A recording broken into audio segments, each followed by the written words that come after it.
This morning, I'd like to, kanabang, ang akong ginapangayo sa Ginoo ba nga God will help me to set your mindset for 2025.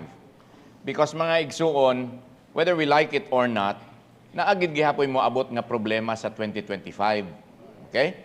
Masakit gihapon ta, probably ma-hospital ta, and sometimes we will get offended, our ego will be scratched, and then we get discouraged. And so mga igsoon, I want you to have a mindset that you will stay faithful even when you are hurting. You will stay faithful even when you are bleeding. So that's the title of our message this morning, Staying Faithful even when hurting in 2025. Because whether you like it or not, naagyod ng problema gihapon. Kung si Pastor Jovito pa, mintras buhi ang tao, naagyod na yung problema. Ang walay problema, patay na siya. Okay, patay naman. So sa problemahon nga patay naman. Would you please stand with me and open your Bibles to the book of Acts chapter 16. The book of Acts chapter 16, from verse 19 to verse 34. It's a long passage, but I will read as fast as I can. Nga di pod kumatang twister din he. Please follow with your eyes, okay? Acts 16, 19 up to 34. And when her masters saw that the hope of their gains were gone, they caught Paul and Silas and drew them into the marketplace and to the rulers, and brought them to the magistrates, saying, These men, being Jews, do exceedingly trouble our city, and teach customs which are not lawful for us to receive, neither to observe, being Romans. And the multitude rose up together against them, and the magistrates rent off their clothes and commanded to beat them. And when they had laid many stripes upon them, they cast them into prison, charging the jailer to keep them safely, who, having received such a charge, thrust them into the inner prison and made their feet fast in the stocks. And at midnight Paul and Silas prayed and sang praises unto God, and the prisoners heard them. And suddenly there was a great earthquake, so that the foundations of the prison were shaken, and immediately all the doors were opened, and every one's bands were loosed. And the keeper of the prison, awaking out of his sleep, and seeing the prison doors open, he drew out his sword and would have killed himself, supposing that the prisoners had been fled. But Paul cried with a loud voice, saying, Do thyself no harm, for we are all here. Then he called for a light and sprang in, and came trembling and fell down before Paul and Silas, and brought them out and said, Sirs, what must I do to be saved? And they said, Believe on the Lord Jesus Christ, and thou shalt be saved, and thy house. And they spake unto him the word of the Lord, and to all that were in his house. And he took them the same hour of the night, and washed their stripes, and was baptized, he and all his straightway. Verse 34, And when he had brought them into his house, he set meat before them, and rejoiced, believing in God with all his house. Ambot, Father in heaven, thank you for this morning. Thank you, Lord, for 2024. Thank you, Lord, that you allowed us, Lord, to go through all the problems, all the challenges, all the sicknesses, all the challenges, Ginoong lisod kaayo. But, Lord, you were there for us last year. And this year, Lord, we are asking for your presence again, according to what you have promised in your word, that you will never leave us nor forsake us. This morning, Lord, may I ask, Lord, for your wisdom. Tagai ko, Lord, og wisdom palihog nga makawali og insakto. Tagai po kog humility, Lord. I pray that my heart is in tune with you. If there is something, Lord, that is hindering your blessings, please take them away. Take it away, Lord, from my heart. Thank you that you are a God who is faithful, and you are the God, Lord, who is always with us. And thank you, Lord, for everything you have done. In Jesus' name, amen. Thank you. And please be seated. During World War II, after a fierce battle, a soldier stood up and realized that he was the only survivor in his unit. Grabe nga bakbakan gyud mga gera ba. And then he stood up and then he realized that he was the only survivor. He was shell-shocked. Shell-shocked means kana bitawng sige kang makadungog, boom, boom, boom, ano ba? So imagine the people in Gaza today. Imagine the people in Ukraine and in the border of Russia with Ukraine. Imagine the people in Yemen today. So ano ba? Shell-shocked. So because he was shell-shocked, he was demoralized, and his ears were still ringing from the big explosions. Gabagting pa, no? When reinforcements came, an officer asked him, "Soldier, what's your name?" Ingon siya nga, "I don't know." "What unit are you in?" Ingon na siya, "I don't know." Ingon din ng officer, "Then why are you here?" Ug nitubag siya nga, "I am here to fight, sir." So kalimtan na iyang nga tungod sa grabe na gyud ka demoralized, grabe nga gera, and then realizing nga tanan niya nga kuyog nangamatay na. And he was the only one alive in his unit. And so he forgot his name, he forgot his unit, but he did not forget the reason why he was there. He did not forget nga nung tuwa siya didto, ang iyang purpose nga tuwa siya didto kay makig-away siya. He was there to fight. So mga igsoon, let us not forget what we are here for. You have to understand and we have to realize that we are in a war zone, a spiritual war zone. And we must know the reason why we are here. We are here to serve our Master, and we are here to fight for the cause of Christ. Kay grabe ba ya ang kalibutan karong kadautan? And we are here to fight. When the Japanese attacked Pearl Harbor in World War II, the Americans saw on radar nga naay mga eroplano nga padulong sa Hawaii. Nakita na nila sa radar. And according to their intelligence reports, ang kato nga mga airplanes padung gyud sa Hawaii. Unya, gireport nila sa mga generals dito sa headquarters sa Honolulu, sa ang capital sa Hawaii. And then the general said, they may be enemy planes, it may be not enemy planes. Forget about it. Kalaban siguro, murap pasin og di pod, ano no? And then they said, forget it. One of the generals in Honolulu said, forget it. But mga kaigsunan, those were 382 Japanese bombers. And you know what happened in Pearl Harbor. The world was at war. And grabe na nga kagubot, and America itself was at war in Europe. They already knew that the Japanese were planning to invade, but they had a peacetime mentality in the war zone.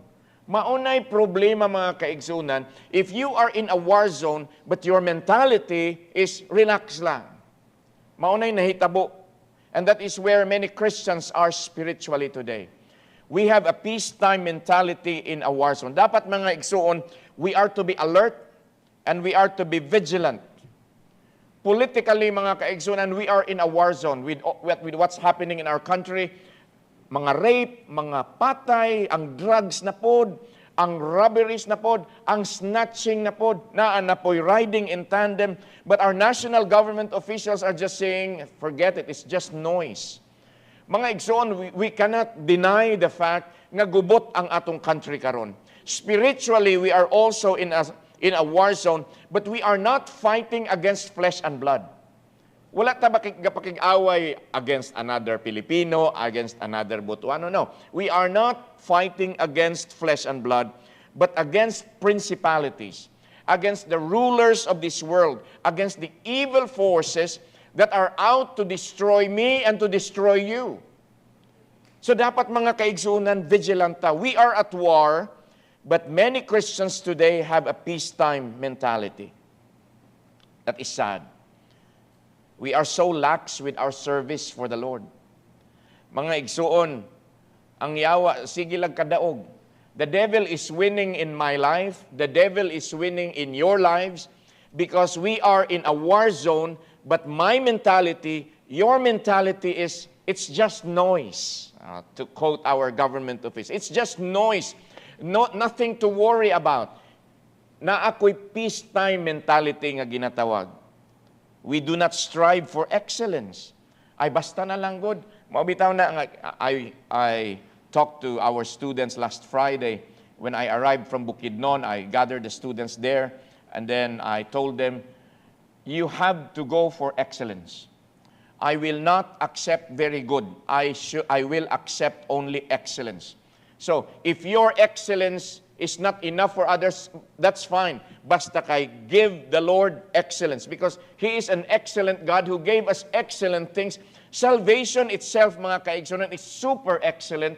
Unya, muhatag lang ta og kanang inato, or kanang, as I have always said sa staff o sa academy students nga, kanang inato, maayo lang na siya kung manok. Kung gutom ka, you go to Mang Inasal, inato man na, di ba? Tong una na ay, anay wiggles karon, di ba? Wiggles, tong una na ay alingkora. Pero mga kaigsuunan, dili dapat inato ang atong pagpangalagad sa Ginoo. I like how the quartet sang a while ago. Instead of blaring their voices kanang high-pitched pero controlled kaayo. Have you noticed? Have you noticed? It was very controlled. The soprano was very, na-hit good ang note, unya ang bass, ang tenor, ang alto. Okay ra pod nga pagka-balance. Of course, we have very good people in the media control. But I can feel the control. That is because of excellence. Kaya kung ako'y mukanta, bahalag, mga yabag, bahalag mo siya o ko, basta kay makakanta lang. No, mga kaigsunan, dili ingon ana. Dapat kung mga lagad ta sa Ginoo, it has to have excellence. We are so at ease in our Christian lives. What is sad is that we want to be coddled, we want to be entertained. And that is what many churches are today. Grabe ang entertainment din pero ang pulong sa Ginoo minus kaayo. Mga igsoon, mintras buhi pa ko, that will never happen by God's grace. Because God's word is the most important thing during worship, because that is how we get faith. The Bible says faith cometh by hearing, and hearing by the word of God. Nobody will be dancing on the stage. Nobody will be doing like this on the stage. Ako lang. But mga kaigsuunan, there should be no entertainment in the church. But we want to be entertained. Gusto nato, kinsay speaker karon, si Dr. Kuan kanang motivational speaker. Mga igsoon, we do not need a motivational speaker, because all speakers here will give you motivation from the Bible if your hearts are right. But many people today would choose, dapat kanang mga well-known ba, nga mga speakers unya. Grabe gyud nga, unya with all the strobe lights, because many Christians today want to be entertained. We want things to go our way, even when we are wrong. And we do not want to be corrected. In the Bible, si King Ahab, nakigera siya. Paggera ni King Ahab, he was wounded. And then niingon dayon si Ahab nga, I am wounded, get me out of the battle. Kanang, nasamdan ko, kuha ako din Iuli ko sa palasyo, no? Many times mga kaigsunan, ingon anak ta, kanang masakitan lang tagamay, get me out of the battle. Di na ko mo appeal. Bahala na mo diha. Anak, no? But mga igsuon, let me share with you during the invasion of Normandy, during World War II, daghan tag World War II, karong istorya, no? During the invasion of Normandy, a young machine gunner was almost surrounded by the Germans. Unya, he heard the groans of his comrades nga maigo. Unya, he heard his comrades calling, Mama! Mama! Kay bisag unsa ka isog sa sundalo, pag maigo na gani, daghan gyud mo tawag nga, Mama! Mama gyud. Way mo tawag nga Papa, no? Anong Mama man gyud? But anyway, mga kaigsunan, this machine gunner, he heard them crying for their mothers. And then the enemy fire was intense, but he stayed with this machine gun. Grabe, he continued to fire at the enemy. Then he was hit, igo siya. He was bleeding, but he tried his best to continue firing at the enemy. But then, mga igsoon, he lost consciousness. And then, nimata siya. Pag mata niya, he thought nga gibiyaan na siya sa iyang mga kauban. He thought that his regiment left him for dead. and he was left all alone.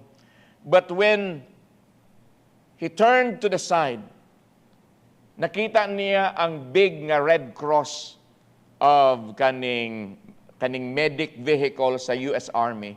And he realized he was already in a stretcher. So mga igsoon, nalipay siya. He went to the battle again, and together with the US Army, he marched to victory. Mga igsoon, in the service for the Lord, we get wounded. In the service of the Lord, sometimes we bleed and we lose consciousness. But if you will just open your eyes and look at the cross of Jesus, God will send His medics to patch you up. God will heal your wounds so you can regain strength, so you can have a new resolve to continue fighting, because God has promised victory. Remember what the Bible says, in Christ, in Jesus, we are more than conquerors in Jesus Christ. We are not just winners, we are not just conquerors, but we are more than that. We are in a higher level sa conquerors nga ginatawag. Mauna mga igsuon, stay in the battle, even when you're bleeding. Naabay uban sa inyo dinha nga nanga-offend sa ako. Simba mo, oy, dili bitaw ako inyo ginasimba. Probably some of you are watching online because you do not want to come to church because you do not want to see me. You don't want to shake my hand. But mga igsoon, let me encourage you. Come back to church. Come back to church. I should not be the reason nga dili ka mo simba. Nganong ni simba man ka? Kay giluwas man ko sa Ginoo. Unya, nganong di naman ka mo simba? Nawala imo kaluwasan? Wala oy, nabay luwas biya gihapon ka, di ba? I was not the reason for your salvation. It's obvious. And I should not be the reason why you should stop serving the Lord. If our reason is one of our brethren here, mga igsuon, ayaw ni ana, oy, binata kayo na. You may be wounded, but just go on and continue serving the Lord. By the way, what makes us bleed? What makes us hurt? What gives us hurt? Sakit ta, sickness, mamatyan ta, di ba? We have problems, we have emergencies, we have false friends, na pag yung mga ginatawag nga toxic people, kanang toxic people, kanang magpalayo na lang ko ba, kay toxic man gyud oy.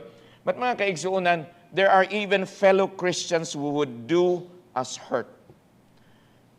But allow me to share with you what can make you faithfully stay in the battle even when we are already bleeding or hurting.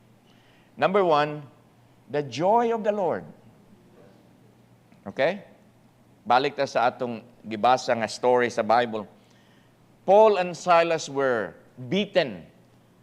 Gibunal-bunalan, gikulata siguro, and until they were bloody. And then, they were placed in prison. Giprison pagid sila. Unya, gingnan pagid ang jailor nga, ibutang na sa inner chamber. In other words, the dungeon. Ang pinakatumoy, ang pinakangit-ngit, ang pinaka-isolated nga room in the prison. And then, mga igsoon, their feet and their hands were in the stock. Kana bang,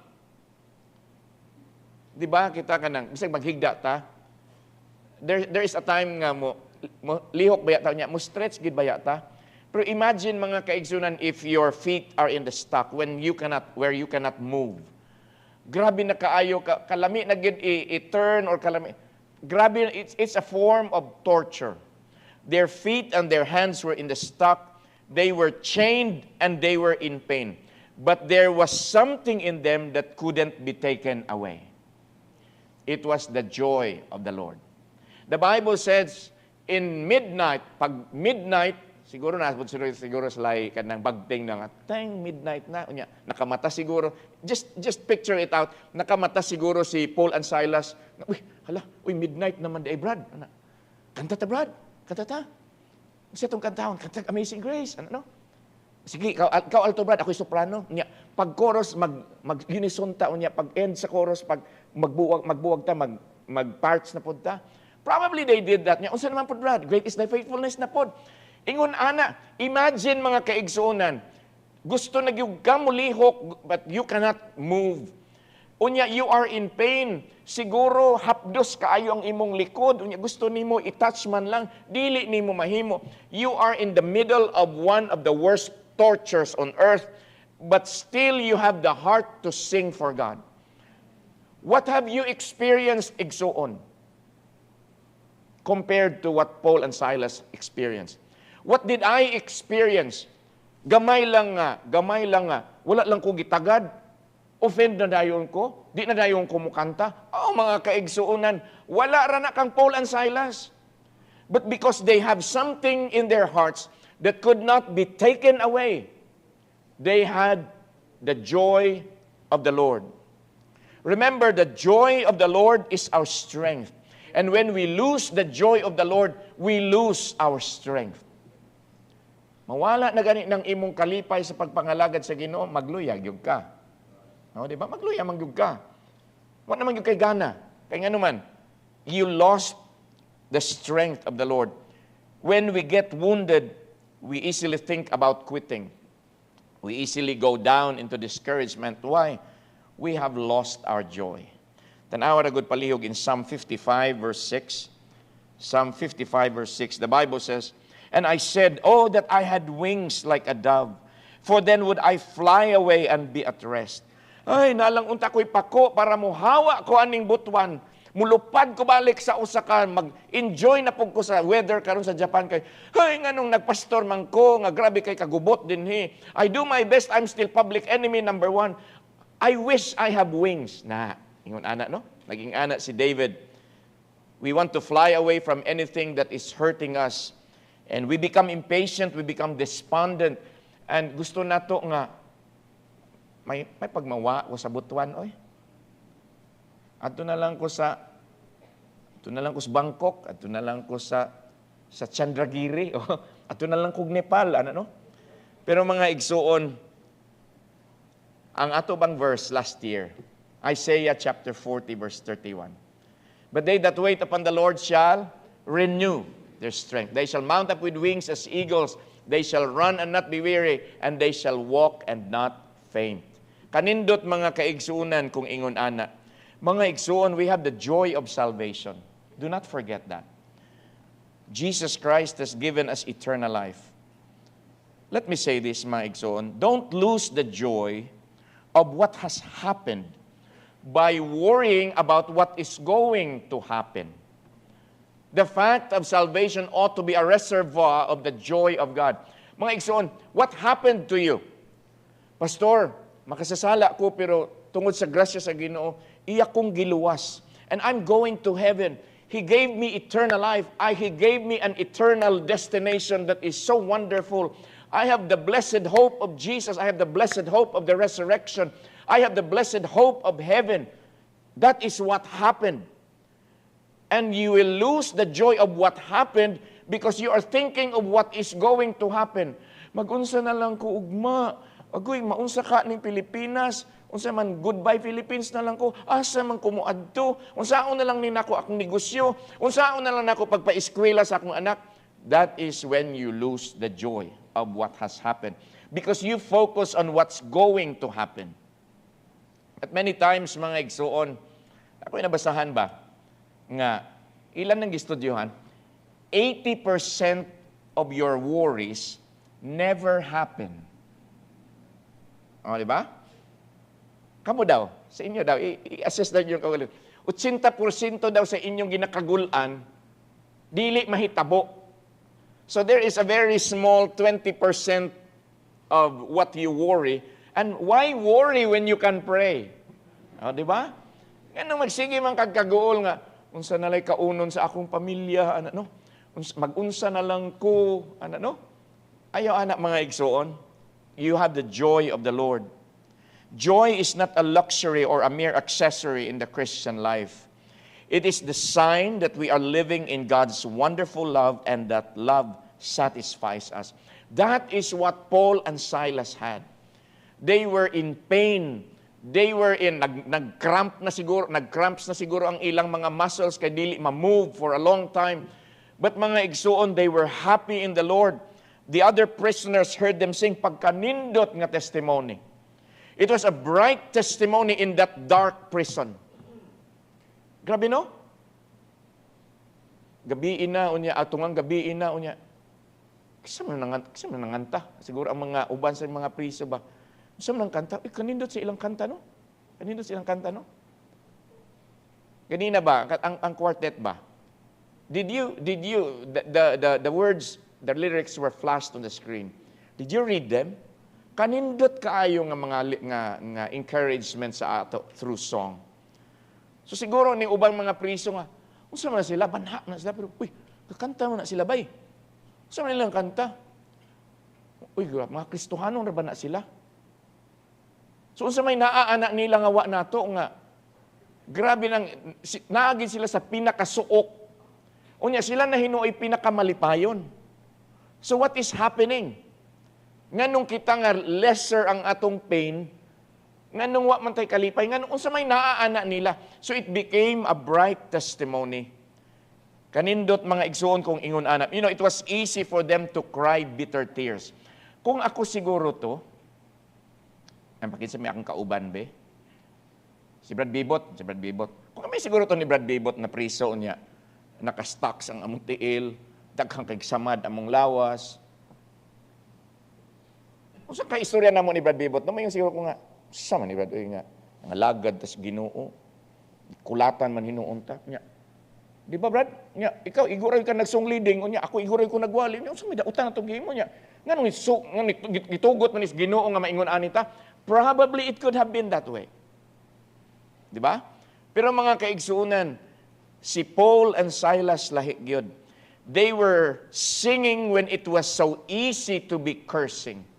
They were singing when it was easy to pity themselves and to question God. Kay kadali ra bagidayon nato mag self-pity. Gihimo na nako ang tanan para sa inyo. Pero wag gyud ko ninyo gitagad, wag gyud ko ninyo. Ana ba? No? So kaluoy nako, no? Kaluoy nako, pangit pa ta, wa pa ta gimahal no ana. Maghikog na lang ko. Bitaw no, kagrabe no? It is so easy to pity ourselves. Probably, kung ako po to, I will blame somebody else. Napriso man ni Brad Bibot, kay si Brad Cristoner, manggutubad. Ambot ni si Brad Cristoner, basin og traidor ni si Brother Cristoner. Kakita mo kung nga nag-istorya sila ni Brad Ruben, niya, nag-istorya din sila sa mga gwardiyan. Mao siguro ning kastigo ginmig maayo. Probably I could have looked for a scapegoat nga. Naingon ani ko tungod dinong anghel. Naingon ani ko tungod ni Brother Joel. But mga igsuon, look at these two servants of God. They were in terrible pain. Okay ra tong una, okay ra karon kay may pwede padadaan ko ninyo og Ponstan or kanang Dulcet baron unsa nang unsa pa nang mga isog kaayo nga mga pain reliever. But mga kaigsuunan, they were singing to the Lord. In the service of the Lord, when we get wounded, let us count on the joy of the Lord and His salvation. And when you do that, even when you are bleeding, even when you are hurting, makapasalamat gid gihapon ka sa Ginoo. Bisag wala kay kwarta, makaingon gid gihapon ka nga salamat Lord. Bisag wala katagda ni Pastor Johnny, makapasalamat gid gihapon ka sa Ginoo. Bisag gisnab ka ni Brother Elvis, makapasalamat gid gihapon ka sa Ginoo. And when you come to church, when Brother Samuel will stand here and Brother Bebot will stand here in leading us in song, when Brother Bong will stand here when they lead the song, you will raise your voice up to the Lord because you want to sing. Why? Because you have the joy of salvation and you have the joy of the Lord inside you. And that is something that nobody can take away. That is something that you should not allow nga kuhaon sa imo. Nganong ipakuha man nimo ng kalipay? Iya man na sa Ginoo. O kanang kalipay nga naan nako, kalipay nga naan ninyo, it's not dependent on having money or not. It's not dependent on being rich or not. It's not dependent on being famous or not. Nga di ay guway na kailan nimo. Basta na ang Ginoo sa imo, dapat mang malipayon ka. When we do that, we can leap for joy instead of limping and having self-pity.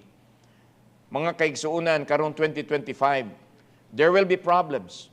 That is guaranteed. Ang kanindot lang nato, kay naatay Ginoo. No? Pareha man ta sa tanan. Masakit, ma-hospital, mawadan og kwarta, awayon usahay, naman na, normal lang gid na sa kinabuhi. Pero ang kanindot lang kay naatay Ginoo.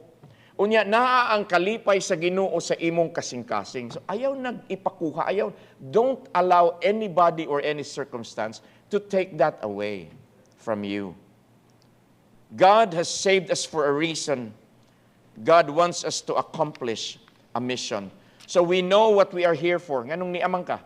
Yung mga lagad ko sa Ginoo, Pastor. Ano? I want to glorify God in my life.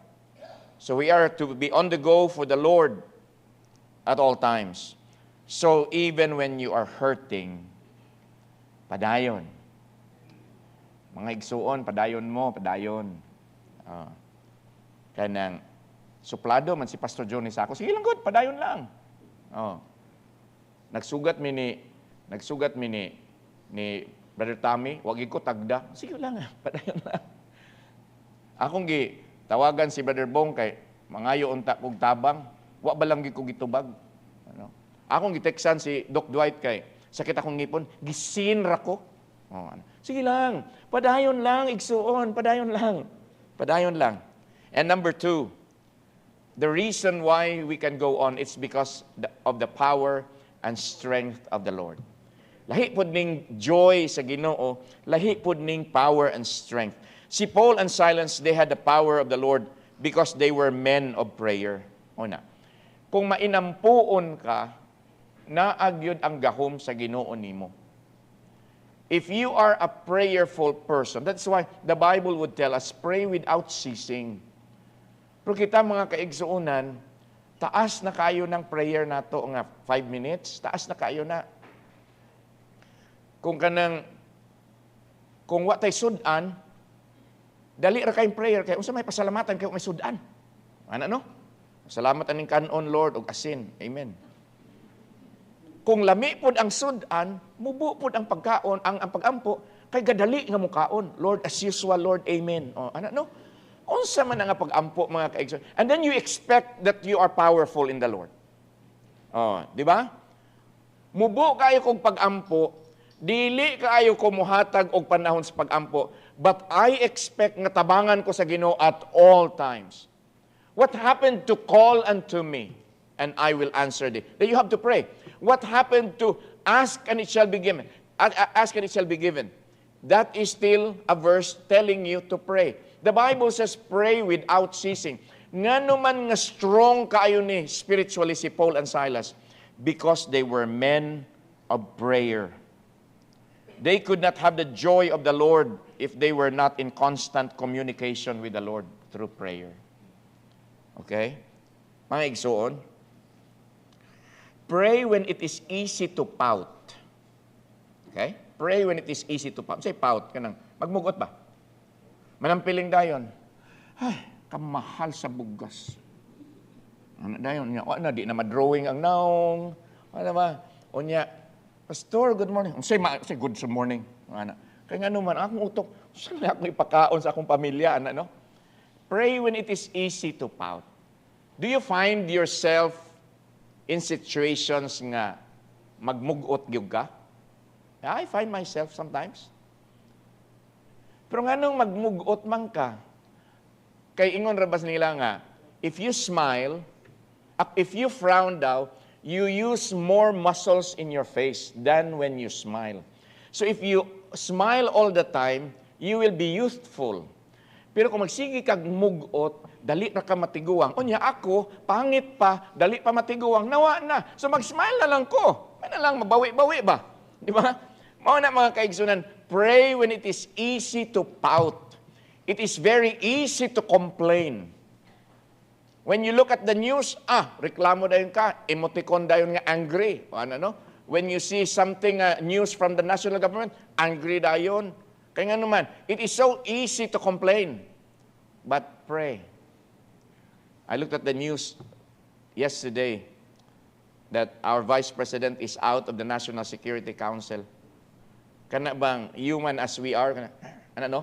Pero makainomdam ko nga, sige ra ba kung ingon nga the Lord is in control unya, mo react dayon ko. So Nag-pray na lang ko, Lord, tabangi ang taon ang Pilipinas, Lord. Tabangi mi, Lord, tabangi. Like what you did before. Tabangi mi. Tabangi mi. Steadily rising prices, unya, kana bang, scarcity of goods will make us wounded. But instead of complaining, pray. Katong December 31, ko nga, ingon si Ma'am Russell nga, wala naman di kay pan. Unya, kanang akong pan, kinanglan wheat bread gid na kay. It's for my health ba? So, kung mahimo nga dili gyud kumukaon og white bread, kinahanglan wheat bread. O sige, so, para social pod kunuhay ba wheat bread.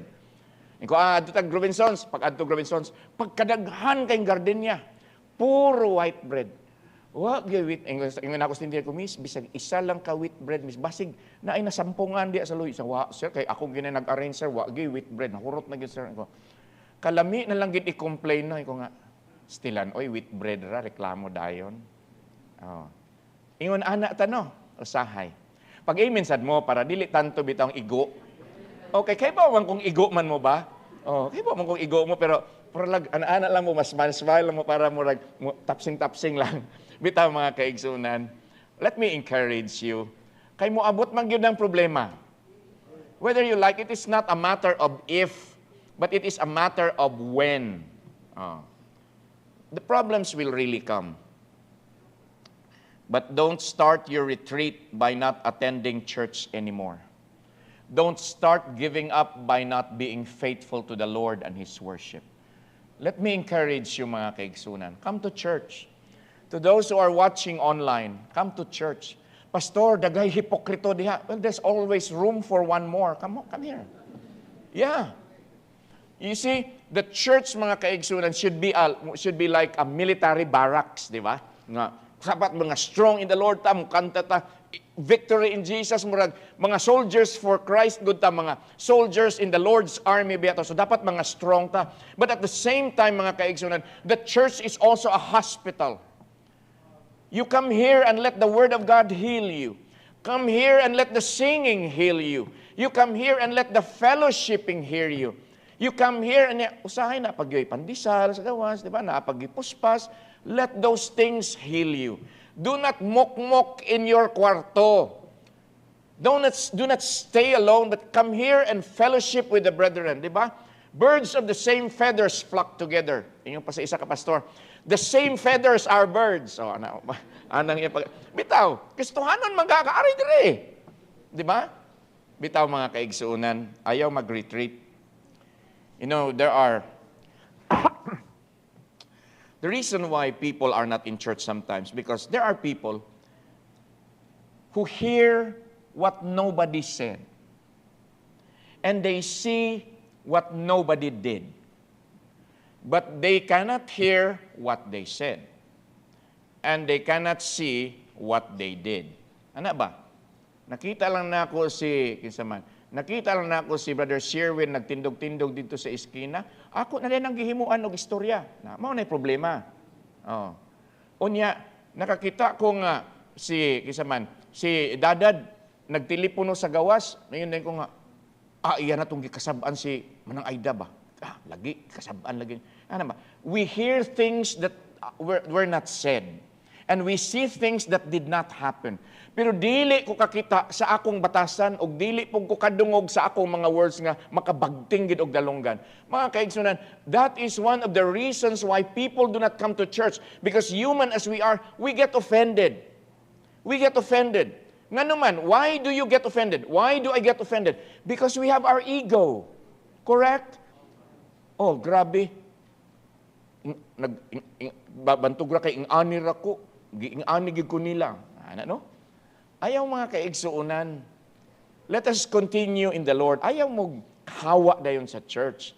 Because wherever you go, muhawa ko sa Kapitol, kay muadto ko dito nga church. Adto dito. If you are looking for a perfect church, you will never find one. Because there is no perfect church. But if you find one, just in case, if you find one, please do not join that church. Kay mawala ang perfection ana nga church. But the reality is, mga igsuon, walay perfect nga simbahan. naay Kristohanon may igsuon nga nihawa siyang church kay unsa man ning pastor sige lagawalig tithing. Nya simba dire. Pag simba dire kay ang akong message kay how to get money from God man many years ago. Tithing gihapon. Nasuko balhin na pug lain at adto kang Pastor Gerson. Pag abot dito kang Pastor Gerson kay agoy kay grabe ba na muwali si Pastor Gerson og giving. Giving gihapon. Eventually, adto siyang Katipunan Cebu. Pag abot sa Cebu, Pastor Gisalva ka pa. Walihan gihapon og tithing. Wa ni simba-simba siguro ron. Ambot asa. Lisod mga kaigsoon na, no? Lisod kaayo na, no? Bitaw. Kana bang, padayon tagpangalagad mga igsoon. Why feel uncertain when we can trust the one who holds tomorrow? So, to be faithful is a necessity.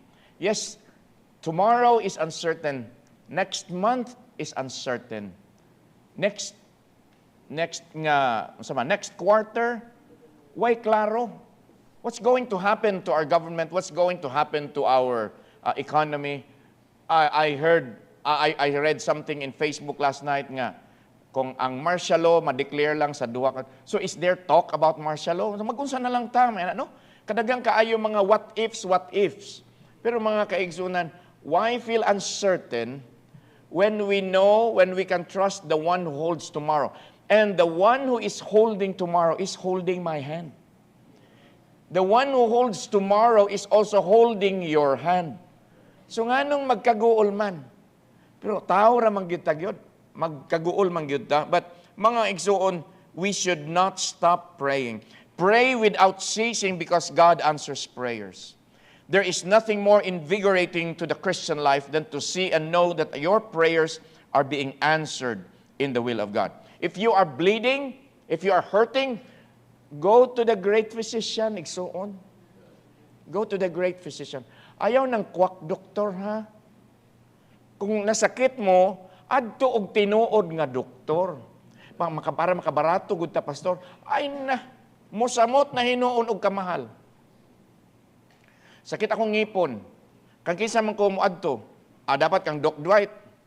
Onya kay pag-adto na ako kang kinsa man, kang Doc RC. Niingon si Doc RC nga, ay sayo na pastor, tira ko na iya, onya ihikot din sa doorknob. Onya biraha dat ibot lagi. O nya mugmog daig suka, okay na.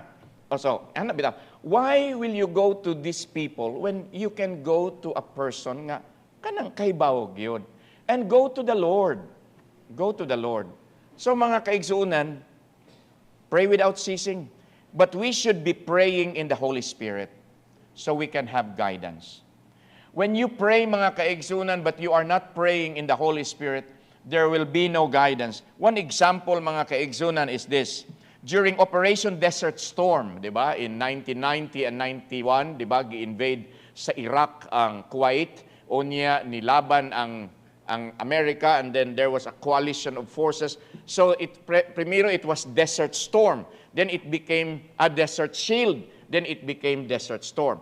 During Desert Storm, mga kaigsunan, kini si Saddam Hussein, he had plenty of Scud missiles, SCUD. A Scud missile was patterned after the V2 rockets of Germany during World War II. So medyo bago lang siya og shape, but it's exactly the same principle. However, mga kaigsunan, daghan kaayo sila og Scud missiles, pero kung paluparon nila, unguided na siya. So there was a joke nga, magpalupad ko no ang Iraq og Scud missiles, mutan-aw dahil sila sa CNN kung asa ni Tugdong. So, kaya nga naman, nagpalupad lang sila og missile nga walay guidance. It's the same thing mga kaigsunan. What's the point of praying? What's the point of beautiful words when you utter your prayers? Unya, wala din ha sa Holy Spirit. Asa man day kagaampo igsuon? Okay? And by the way, prayer should only be directed to God. Kaya nga naman, it is only God who can answer prayers. Do not pray to anybody else. Because those people that you are praying to, I don't mean to offend, but that is what the Bible says. We can only pray to God. Why? Because God is the only God who is alive. Why pray to a dead person? I will pray in Jesus' name. Why? Because, yeah, He died. But by His own power, on the third day, He rose again. Mas dako ko og, mas na ako'y tsansa nga masulbad akong problema kung buhi ang akong istoryahan. Correct? Logic manggod na, mga igsuon. Common sense manggod na siya. Pray in the Spirit, mga kaigsunan. An old pastor said, I have stopped praying long prayers. I have started to pray in the Spirit, and I have been guided ever since. So, mga igsuon, if you feel you are wounded, try getting more busy in the Lord. If you feel discouraged, try visiting somebody. Okay? Make a conscious choice to be an encouragement. Make it an act of your will to be a blessing to others.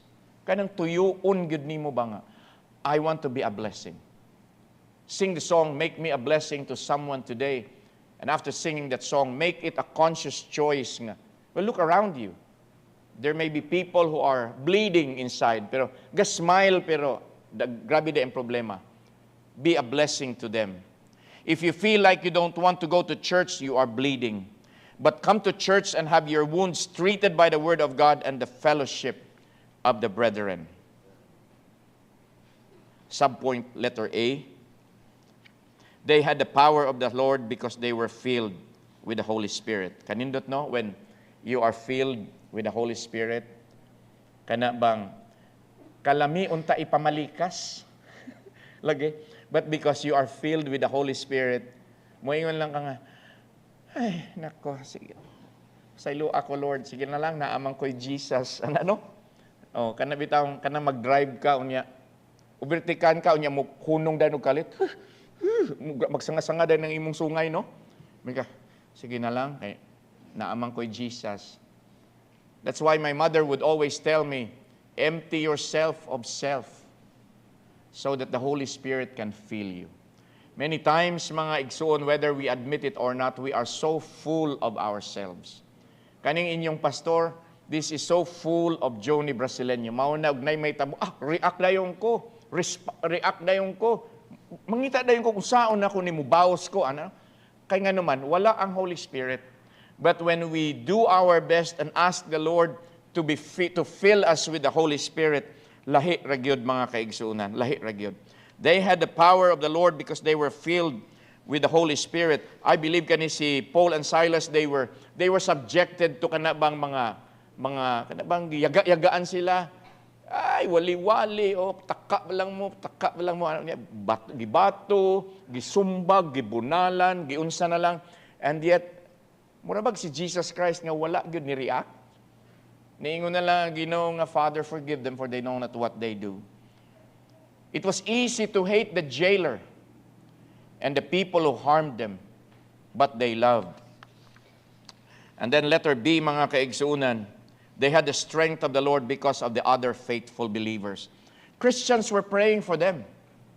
When they were in prison, I believe na yung mga Kristohanon nag-pray nga, si Brother Paul, si Brother Silas, gipriso, at mag-pray ta, Brad, atong ampuan nga, ampo tas Ginoo nga, buhian sila, at tagaan sila og kuso, og kadasig. Salamat mga kaigsuunan for other faithful believers who are prayerful. You know, there were times, mga igsuon, that my wounds were so deep nga all I could think of was Osaka. Kay nindot magid ang Osaka. Kay dito sa Osaka, mga kaigsuunan, kung nay magpabadlong sa akong section, pwede na ako tanggalon sa trabaho. Ang anak ko kagamhanan kay nga naman mura kog anak sa Vice President of Personnel of personnel. Grabe kay ko kasuod sa CEO. Ang anak sa CEO ako pag yung amigo kaayo. Ingon anak ko kagamhanan. But here in church, I cannot do that to God's people. I cannot say panglayas mo. Uy, si kinsa man ko musulti anak. Dili gani ko makakusi. Si kusion ako ni si Paul kay maldito gyud ana. I cannot even do that. And so mga kaigsunan, I would say mas maayo pagtuo ako sa Osaka. Because in Osaka, if I need something, I can buy it right away. I have money. But here, ampuan pa na nimo. Unya, Tabangan pa nimong uban, ikaw pa'y awayon. Mga kaigsunan, perting lisuda yun. There were times when my wounds were so deep. But mga kaigsunan, I am also reminded of the faithful believers of the church. During those times when I was contemplating of going back to Japan, because of two people in the church, my wife said, "Moadto kag Japan tungod lang ana. Biyaan nimo ang ministry tungod lang anang duha." What about brother so and so and his family? What about brother so and so and family? What about the Peña family? What about the Binayon family? What about the Peñaloga family? Di ba? They are faithful. Di ba? They are prayerful. Di ba? They are supportive. Bitaw, no? I realized, mga kaigsunan, nga kanang makahatag og heartaches, mga kaigsunan, is just a very small fraction of the body of Christ. But the vast majority are people who are dispensers of encouragement. The vast majority are people who are prayerful, who are very supportive of this church, and who would text me sometimes, "Pastor, I'm praying for you. Pastor, I'm praying for you." Probably kamo nga mga men nga naa sa choir, probably you do not know this. But after the choir, I stand up, the ladies would come down, and then uwahi manggid ng mga gentlemen diha. Pag-agi sa ako, musinyas din praying for you, Pastor. Maagi sila ni Brother Chris, kinsa pa na mga gidya, sila Brother Miroy, praying for you, Pastor. Pagkanindot, probably you do not know what effect it has on me. It has a very nice effect. Salamat sa Ginoo sa mga prayerful people. Then I gain strength. Thank you to all of you who are blessings to me. Thank you for being channels of God's strength towards me. In 2024 and in 2025, I look forward to the same. Salamat sa inyo. Let us see in the last, staying in the battle brings victory. Open your Bibles, please, to our text in Acts 16:32 to 34. Makita nato din mga kaigsunan nga naluwas ang jailer and his family. And in verse 34, nag-ingon siya nga, "And rejoiced, believing in God with all his house." Pagkanindot, mga igsoon, if you leave the battle, if you become AWOL, if you become absent without leave, wala kay kadaugan, igsoon. But if you stay in the battle, no matter how hot the battle is, how difficult the battle is, mga igsoon, the Lord will be with you. They were wounded, they bled, they suffered, yet they stayed in the battle, marching on for Jesus Christ. And they continued in the Lord despite severe hardships, and they gained the victory. They led the jailer and his family to Christ. Victory na, mga igsoon. Isa ray mudawat sa Ginoo, isa ra kakalag ang mudawat sa Ginoo, malipay na ang kalangitan. So nga kanhi ang jailer og ang iya pag yung pamilya. So it was great victory. So mga igsoon, this morning, are you feeling hopeless? Have you been doing your best for the Lord, pero it seems that nobody is appreciating you?